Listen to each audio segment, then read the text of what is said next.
So I would like to introduce Bonny Armstrong. Bonny is originally from Detroit, Michigan, and began caving in southern Indiana in 1996. Since that time, her entire life has revolved around caving. She completed a master's degree in geology. She met her husband Andy in a cave, got married at Mammoth Cave, and has worked at 3 national parks with cave resources.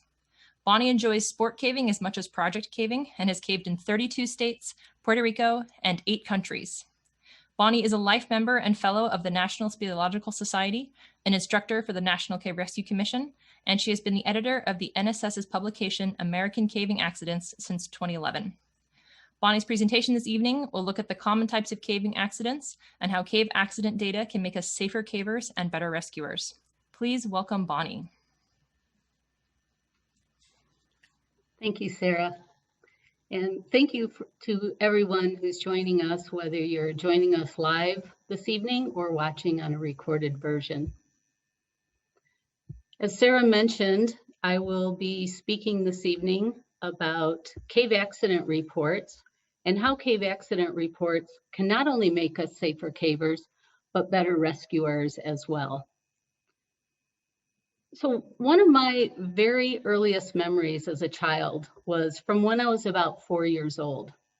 I was playing in my parents' bedroom when I got the bright idea to take a pillow and place it from the edge of the bed over to the dresser. And when my dad asked me what I was doing, I told him, I'm making a pillow bridge so that I can walk from the bed to the dresser. My dad kind of laughed and said, okay. Well, of course, as soon as I stepped out onto that pillow, I fell, splitting my chin and breaking both of my front baby teeth. When my mom found out what happened, she was furious with my dad. She said, why would you let her do something like that? And my dad said, well, because now she knows not to do that again. And to my dad's credit, he was right. I've never tried to make a pillow bridge again. Well, my dad let me learn a lot about safety through this trial and error method. But fortunately, my dad was not the person who taught me about caving. To prepare and educate cavers to be safe underground, we obviously need a better approach than trial and error. Now, certainly the early caving pioneers had to learn by some amount of trial and error, but today there's really no excuse not to educate cavers and cave rescuers based on data that has come from real life accidents. The American Alpine Club addressed the idea of safety education for mountaineers as far back as 1948. Through their publication, Accidents in North American Mountaineering, which has recently been renamed Accidents in North American Climbing, they have educated adventurers by reporting and analyzing accidents and near misses. It has always been their goal to share stories to promote better situational awareness and rescue response.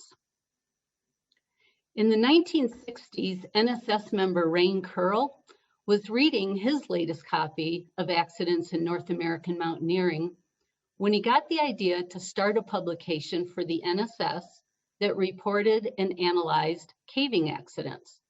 And that first edition of American Caving Accidents started with accidents occurring in the year 1967. And we have been covering accidents every year since then. For the last 53 years, American Caving Accidents, or as I'll be calling it, ACA, has not only been the primary journal of record of caving accidents in North America, but it's been a valuable educational resource for what can go wrong underground. By understanding what can go wrong and what has gone wrong underground, cavers can avoid accidents and rescuers can better train and respond to cave rescues. And I am forever grateful to all of the previous editors of American Caving Accidents, and I'd just like to take a moment to acknowledge their years of contributions. So now let's look at some of the types of data that accident reports can provide us. We'll start with the number of accidents and incidents that are reported. From 1967 through 2018, the number of reported incidents has averaged about 40 a year. Now notice that I say reported incidents, because not all incidents get reported. And I believe that the actual number of accidents every year is significantly higher. This graph shows a trend of the number of accidents increasing and then starting to decrease around the mid-1990s. And I'd like to think that that decrease is because we started to learn from previous accident reports, but I can't say that for sure. There could be other reasons for this trend. Now, all of the accidents that are reported get categorized based on their root cause. And in ACA, we put incidents into one of 16 categories. And obviously, what probably stands out the most to you is that caver falls are the most reported accident. And ironically, I think that caver falls are also the most underreported accidents. I think if every caver reported every fall, that column would probably go up through the roof. If you are not familiar with the American Caving Accidents publication, let me just quickly go through and explain what each of these different categories refers to. So caver falls are any fall by any person. This includes children or people on a guided commercial cave tour. Trapped and stranded simply means that someone or some people were unable to exit a cave for a number of reasons, and I'll talk more about that later. Rockfall and icefall can be from human disturbance or sometimes just natural causes. Most equipment problem incidents involve vertical equipment, but this can also involve things like problems with wetsuit or footwear. Cavers being lost, I think, is pretty self-explanatory. The category of difficulty on rope covers all instances where somebody had difficulty either continuing up or down a rope. And we have a catch-all category called other. And this is for those rare or unusual events that don't really warrant having their own category. This might be something like cavers encountering a skunk underground and getting sprayed, those sorts of things. For our purposes of ACA, the term stuck means physically stuck in one position, as in trapped in a crevice. Flooding occurs from unexpected rise in water levels. Hypothermia, although we do have some reports of this being the primary cause of an incident, usually hypothermia is a secondary cause for cavers who are lost or stuck or who have been stranded in a cave for multiple hours. Sometimes there are issues underground that aren't really related to the caving activity. This might be things like heart attacks or a seizure. Exhaustion, when cavers just kind of poop out, we find most often is usually due to them not eating enough, not taking in enough calories, or being dehydrated. Lost control on rappel, unlike difficulty on rope, is its own category and denotes an uncontrolled speed during a rappel. Most drowning incidents come from people trying to do some sort of free diving, like free diving a sump or trying to swim through a flooded passage. Bad air in caves can be naturally occurring or human caused. And bad air, much like flooding, is the type of incident that is most likely to cause mass casualties in that instance. And acetylene related refers to problems that were experienced using carbide lamps, which haven't been as popular since about the mid-1990s, and we've had no recent reports. So there are a lot of factors that can lead to each of these types of incidents, but we'll now take a closer look at a few of these categories and look at why cavers fall, why they might become trapped or stranded, why they might run into difficulty on rope, what happens when somebody is stuck, or when they experience a flooding event. So as we go through these and discuss these factors, I would like to challenge each of you to think about these and ask yourself 2 questions. The first question I'd like you to ask yourself is, how can this data make me a safer caver? And then ask yourself, how can this data make me a better rescuer? And then we'll do a little group activity at the end. Well, as I mentioned, caver falls are the most common incidents. And this is probably because there are a lot of ways to fall in a cave.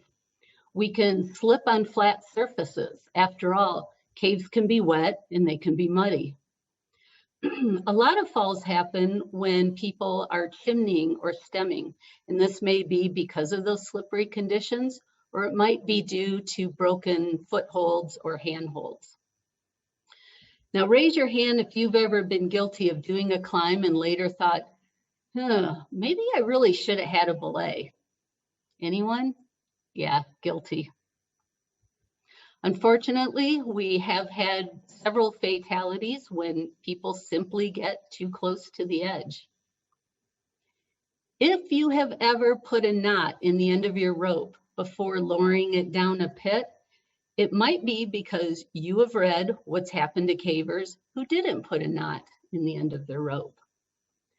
And finally, sometimes rocks or boulders move and shift underneath us, causing us to fall. And that's kind of what's depicted in this graphic here on the right. This graphic was sent to me by Dan Austin in South Dakota, along with an accident report that he submitted. And it shows a large boulder here that was originally up here in this location. And as a caver went to climb over it, the boulder shifted and the caver fell head first through the floor, head first through a hole in the floor. Now, of course, I feel bad for this caver, but I absolutely love this graphic. I think if everyone submitted some type of visual like this with an accident report, not only would accident reports be a lot more interesting, but it would make the report more understandable. Now, in caver falls, the type of injuries can range everywhere from no injury to death. And most injuries occur in a fall to the extremities. And this is why when you take a cave rescue class, we do so much practicing of splinting. Splinting is such an essential skill for cavers to have. We have dozens and dozens of reports of people becoming stranded because they did not have adequate light. And this usually happens to inexperienced and ill-equipped persons. In recent years, reports of cell phone lights dying have replaced those reports of the old crummy flashlights dying. People frequently end up stranded in the bottom of the pit. How does this happen? Well, it turns out if you read the reports, there are all kinds of reasons that people get stranded at the bottom of a pit. Several people have climbed down a pit on a rope, just going down hand over hand, only to find out that climbing up a rope hand over hand is not in their skill set. We have reports of even experienced cavers rappelling a pit only to figure out that they left all of their ascending gear in their pack up at the top of the pit. And the list of reasons goes on. And as many cavers have been stranded when through trips go wrong. So a through trip is usually when cavers enter a cave through an upper entrance, they rappel down one or more drops, usually pulling their ropes behind them, only to find out that the entrance they were going to exit, the lower entrance, is either flooded, it's blocked by snow and ice, or the entrance has collapsed. And because they've pulled their ropes behind them, they can't retrace their steps, and now they have to sit and just wait for rescue. Usually trapped or stranded cavers are not injured. Depending on how long they've been trapped and stranded, though, they may have to be treated once rescued for hypothermia or dehydration. ACA editor Bill Putnam added the category of difficulty on rope in 1994 because it describes so many different types of incidents. We see people have trouble on rope when their vertical system is not adjusted correctly, or they're not using the appropriate gear for vertical caving. Probably the most common cause of trouble while rappelling is getting something caught in the rappel device. And this might be hair, beards, gloves, or other types of clothing. Sometimes cavers are just so exhausted from their trip that they don't have the energy to complete a climb once they've started. And unfortunately, we get a lot of reports of difficulty on rope that could have been remedied if the person had only known how to perform a changeover. Being able to change from ascending to rappelling or vice versa is a critical skill that every single person should know how to do before getting on rope underground. And of course, experiencing a problem on rope can be greatly exacerbated when you're also in a waterfall. And unfortunately, this problem has led to several fatalities. A person who is stuck on rope should always be considered an emergency. If that person loses consciousness, they can die from suspension trauma in under 10 minutes. The National Cave Rescue Commission's class called SPAR, which stands for Small Party Assisted Rescue, really focuses in on rescuing people who are stuck on rope. Getting stuck in a cave can also be life-threatening, especially if the stuck person is in a head-down position or if they can't be protected against hypothermia. Entrapment usually occurs in a crevice, and what happens is after struggling so hard to free themselves, the patient becomes exhausted, and when their body finally relaxes, they sink deeper into the crevice, making cave rescue even more difficult. So as you can imagine, this creates some special challenges for rescuers. After all, if that space is so small that you can't extricate yourself, it's going to be difficult for rescuers to work in that space as well. And because of these special challenges, crack and crevice rescue has become a specialized subdiscipline of cave rescue.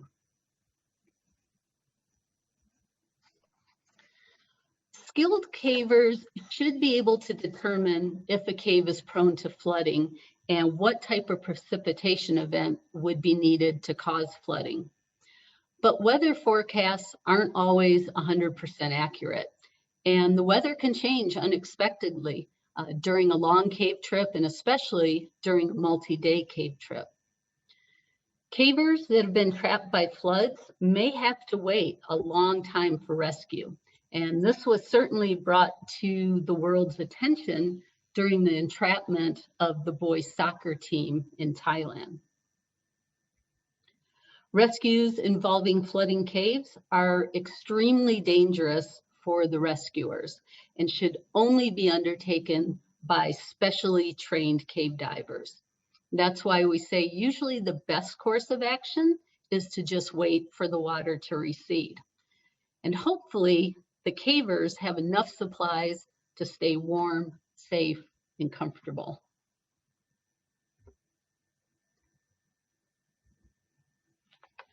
So what can cavers and rescuers learn from these accident reports?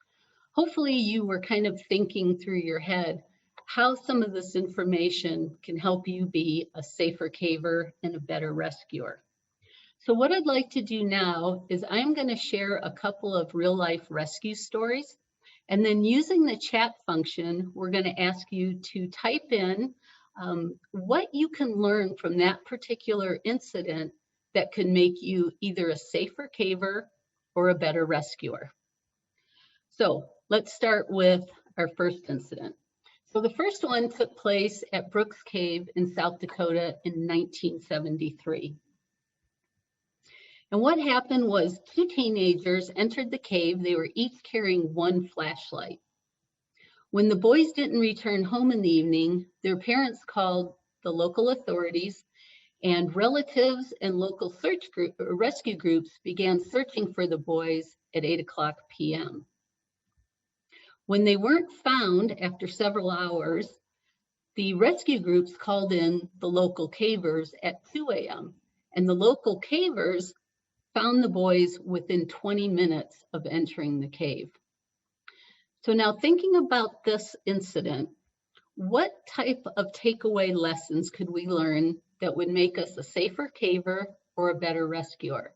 And if you want to just type a short little answer in the chat function, and after we get a couple in, I'll ask Sarah just to read me a couple of things that people came up with.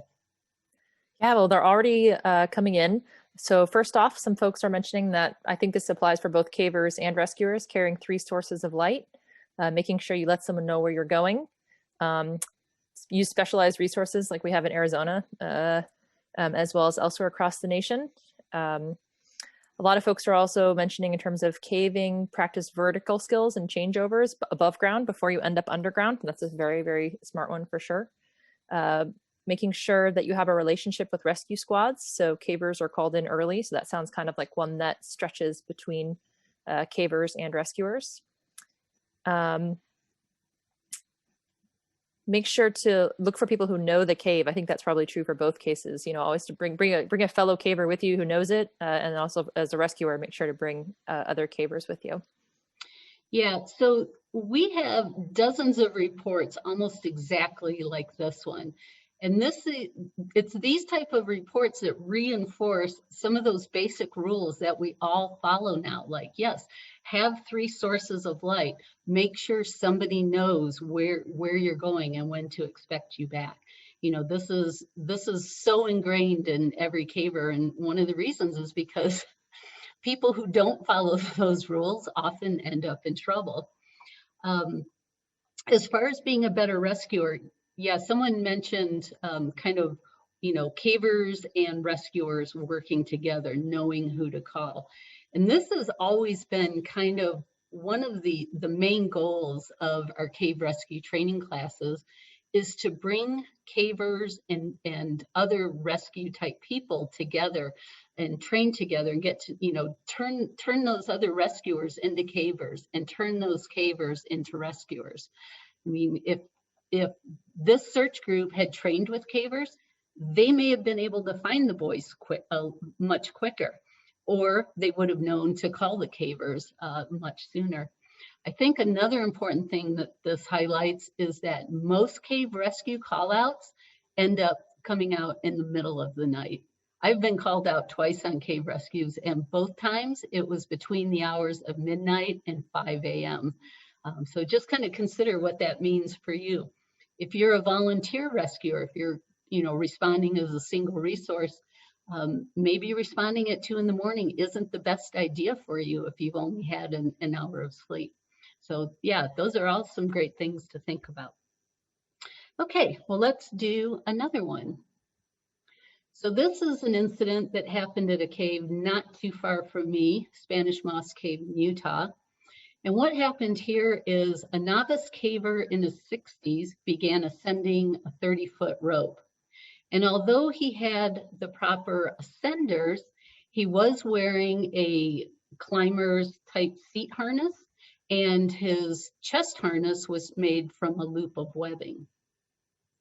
Well, as he was climbing, some of that excess webbing from his chest harness got stuck in his croll. And he wasn't able to keep himself upright long enough to resolve the problem. And he soon became exhausted.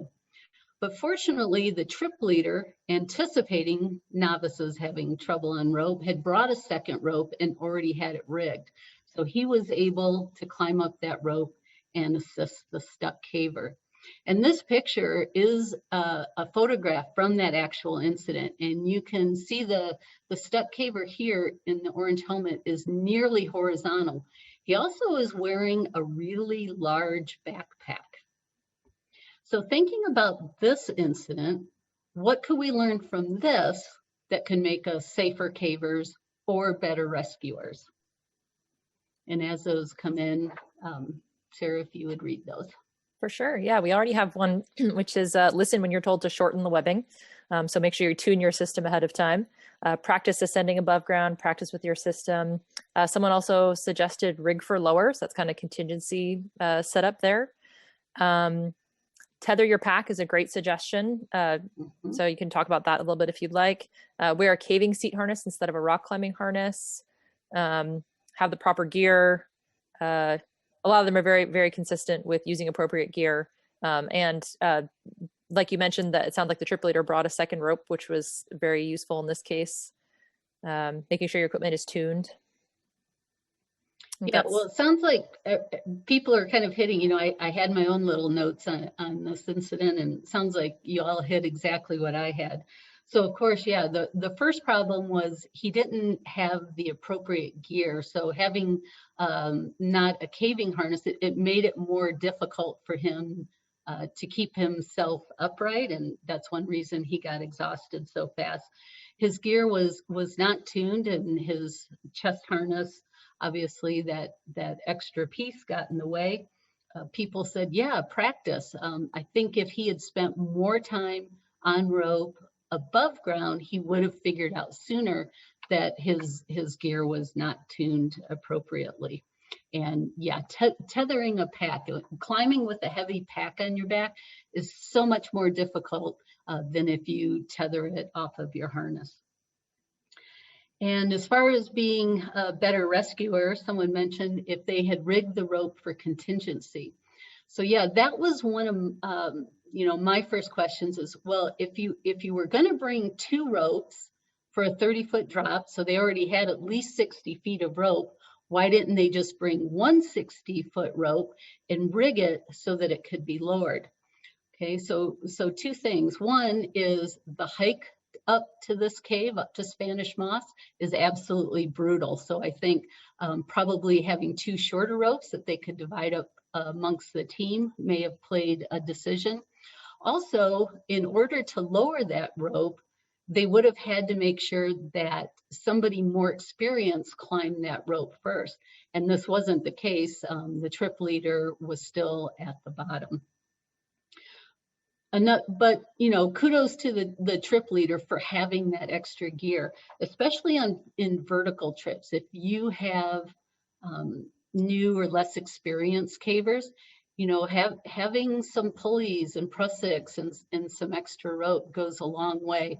And you don't have to necessarily carry that extra gear all the way through the cave. You could leave it at the entrance, or at least have it in the trunk of your car. So at least they had those resources. Okay, and let's do one more.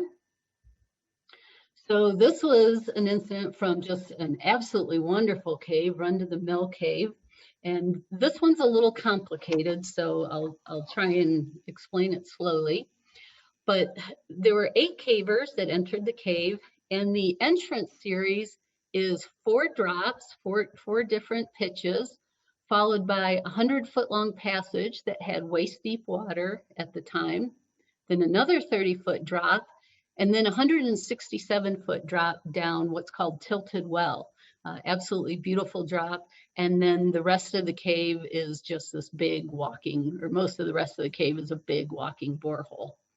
So that's kind of the layout of the entrance series. Well, the first caver, after going through the waist-deep water, decides they'd had enough and they're going to exit the cave. So one caver turns around. Then cavers number 2 and 3 decide that after the tilted well drop that they're going to exit the cave also. They don't want to see the borehole. So that was communicated among the team, and 2 and 3 start climbing to head on out. Well, then a 4th caver also decides that she wants to leave the cave. So the remaining 4 cavers watched her climb the 167-foot pit and get off rope, and then they continued further into the cave for a longer trip. When those 4 cavers are done, they start heading out and they de-rig the ropes on their way out. When they get to the surface, everybody realizes that caver number 4 is missing. And no one is certain if caver number 4 exited the cave and became lost on the surface, or if caver number 4 is still in the cave. So the group splits up into 2, and they eventually find the caver in the cave at 2 o'clock. Between 2 of the drops, she had just taken a wrong turn, gotten lost, and was not able to find the route back. So hopefully that made sense. This is kind of a fun one. So what would you take away from this incident? We're definitely having some folks already say not caving alone, caving in groups, communicate, don't travel alone, have a buddy system so your buddy always knows where you are. Maybe not splitting off at all. Maybe I think that probably means, if one person wants to turn back, maybe more people turn back, stick together. Yeah, an accountability system, some way of keeping track of people. Always groups of 2 as people split off. Buddy system. The buddy system keeps coming up in one form or another, and good communication also keeps coming up. Okay, yeah. So I think in this incident that this was really the root cause was a breakdown of communication. The cavers who left before caver number 4 didn't know she would be exiting, and the remaining 4 cavers didn't know that, obviously, that she wasn't going to make it out of the cave.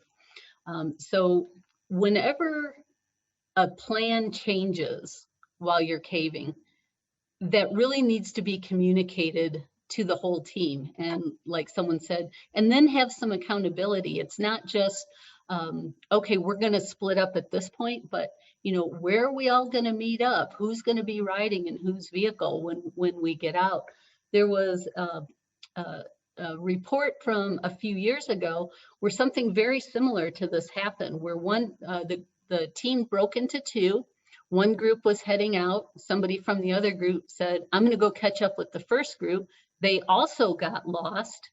But because these groups had kind of shifted and changed underground, when they got out of the cave, nobody realized this person was missing, because the first group had gotten in different vehicles and left, and that person got locked in a cave and was left locked in a cave for, I think it was 3 days. So again, just a really bad communication breakdown. Another thing, I'm surprised I didn't hear, maybe somebody put it in the chat, is, this person got lost because they weren't paying attention to landmarks on the way in. This is something that I think we've all been guilty of. A friend takes us, they want to show us this great cave, and we're enjoying our cave trip, but we're kind of following this person just blindly along.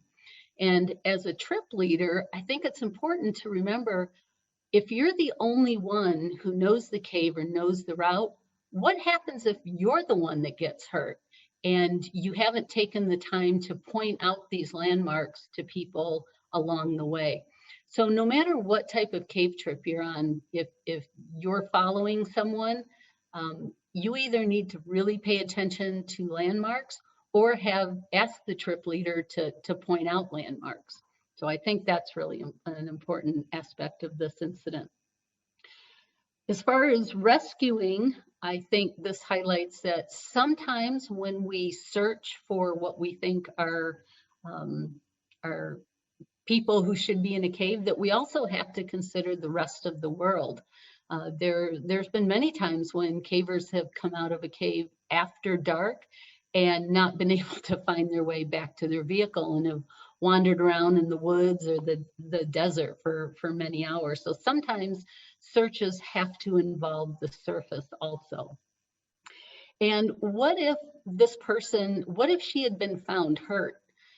Look at all of these drops. A rescue to get someone out of this cave would take a lot of resources, both gear and people, and it would take a lot of planning.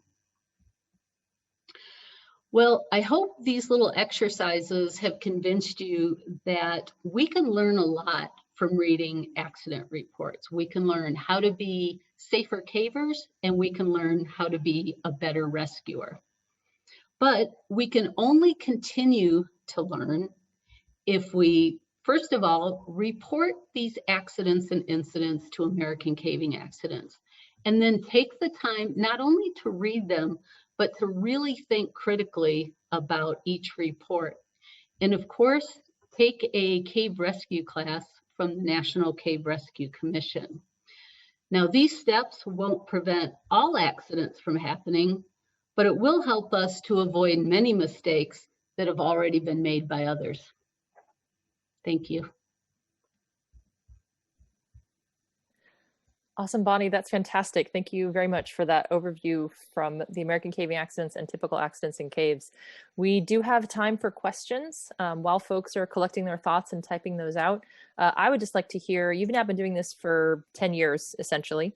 And I'm just curious if you could reflect on that time and maybe share one thing that really has surprised you over the years from reading all these accident reports, whether it's a particular incident or just the way people are caving, or just some reflection from that past 10 years of doing this work.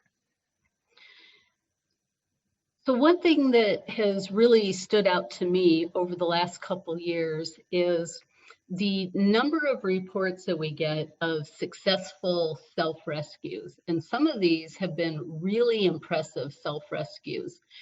And I'd like to think that a lot of this has has come about because so many people now are taking cave rescue classes.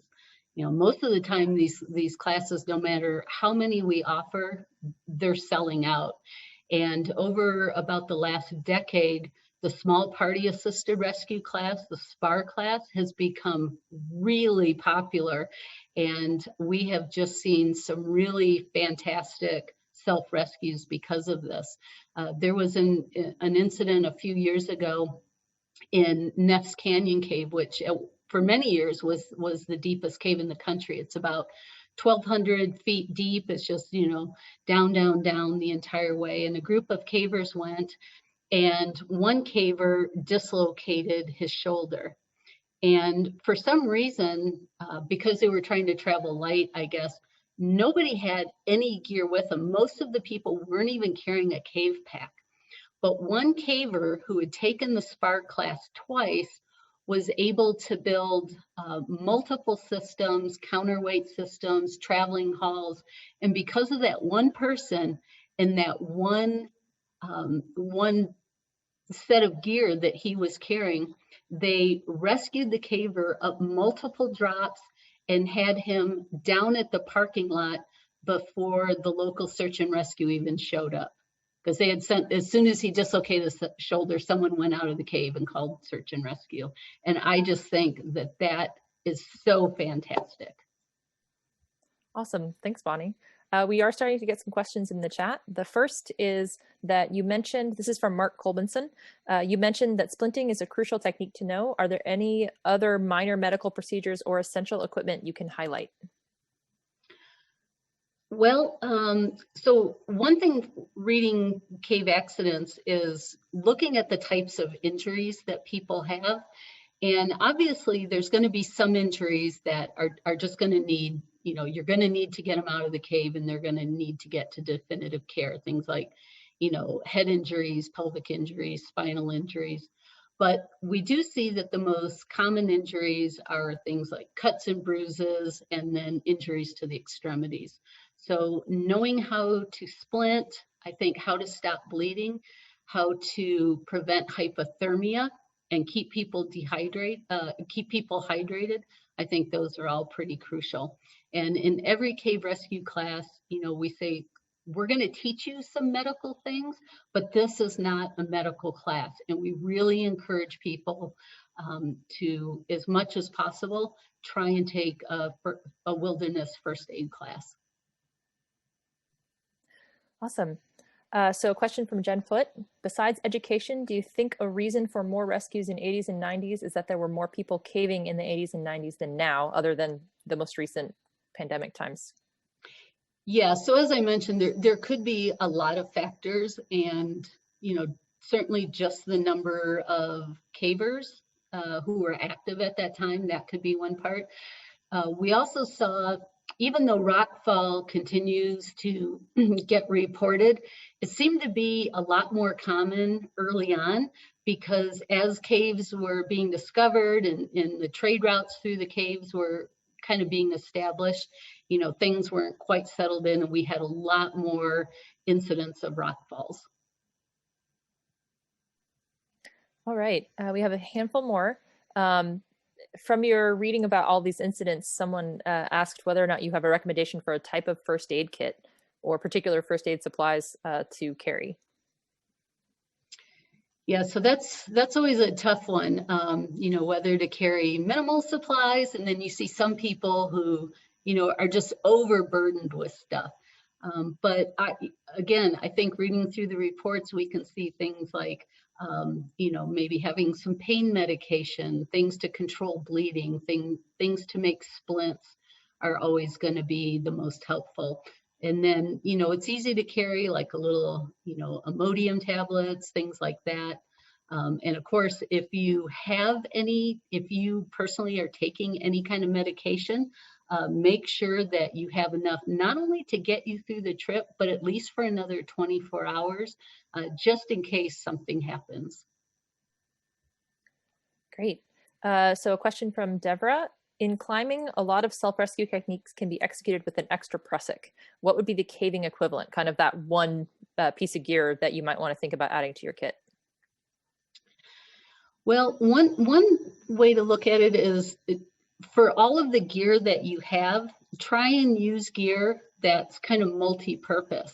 Like mini tractions. Prusiks are great. You can use those for all kinds of things.